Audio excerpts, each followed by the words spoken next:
അതിരാവിലെ എണീറ്റ് ഒരു 1.5 മണിക്കൂർ നമ്മുടെ ആലപ്പുഴയിൽ നിന്ന് ഒരു കാർ യാത്രയൊക്കെ പോകാൻ നിങ്ങൾ റെഡിയാണെങ്കിൽ ഈ വീഡിയോ എന്തായാലും സേവ് ചെയ്ത് വെച്ചു. കേരളത്തിലെ കോട്ടയം ജില്ലയിൽ ഒരു മനോഹരമായ ഗ്രാമപ്രദേശമായ മലരിക്കലില് ആമ്പൽ വസന്തകാലം തുടങ്ങിയ കാര്യം നിങ്ങൾ അറിയാം. അതെ, ജൂൺ തുടങ്ങി സെപ്റ്റംബർ വരെ ആയിരിക്കും ഈ ഒരു അതിമനോഹരമായ കാഴ്ച നമുക്ക് കാണാൻ പറ്റുക.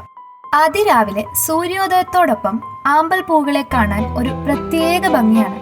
ഈ ഒരു കാഴ്ച കാണാനായിട്ട് നമ്മുടെ ഗൂഗിൾ മാപ്പിൽ മലരിക്കൽ സൺറൈസ് വ്യൂ പോയിന്റ് എന്ന് സെർച്ച് ചെയ്തിട്ട് നേരെ അങ്ങോട്ടേക്ക് വിട്ടാൽ ഇതുപോലത്തെ കിടിലൻ കാഴ്ചകൾ കാണാം. രാവിലെ 6 മണി മുതൽ 10 മണി വരെയാണ് ഈ ഒരു കാഴ്ച നമുക്ക് കാണാൻ പറ്റുക. നമ്മൾ അവിടെ എത്തിയ ഉടനെ വള്ളക്കാരൊക്കെ റെഡി ആയിട്ട് അവിടെ ഇരിപ്പുണ്ടായിരിക്കും. ഒരാൾക്ക് യാത്ര ചെയ്യാൻ 100 രൂപയാണ് ഇവർ ചാർജ് ചെയ്യുന്നത്.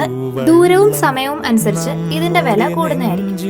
എന്റെ ഒരു സജഷൻ പറയുകയാണെങ്കിൽ നമ്മൾ ഉള്ളിലോട്ട് കയറി പോകുന്നതായിരിക്കും ഏറ്റവും അടിപൊളി. കാരണം വർഷത്തിൽ ഒരിക്കലേ നമുക്ക് ഈ ഒരു കാഴ്ച കാണാൻ പറ്റും.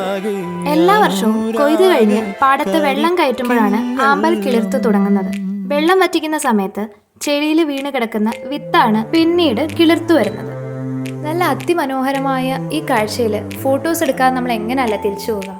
അപ്പോൾ നല്ല കിടിലൻ വീഡിയോസും ഫോട്ടോസും ഒരുപാട് ആമ്പലും ഒക്കെ പറിച്ചു തന്ന് ഒരുപാട് സമയം നമുക്ക് വേണ്ടി കട്ടയ്ക്ക് കൂടെ നിന്ന ചേട്ടനാണ് ഈ കാണുന്ന ജുബി ചേട്ടൻ. അപ്പം എന്തെങ്കിലുമൊക്കെ ആവശ്യമുണ്ടെങ്കിൽ ചേട്ടൻ്റെ നമ്പർ ഞാൻ പ്രൊവൈഡ് ചെയ്യാം. ജസ്റ്റ് ഒരു മെസ്സേജ് ഇട്ടാൽ മതി. അപ്പം ഇതുപോലത്തെ കിടിലൻ വീഡിയോസ് ഒക്കെ ആയിട്ട് ഇനിയും വരുന്നതായിരിക്കും. അപ്പോൾ പേജ് ഫോളോ ചെയ്യാൻ മറക്കണ്ട.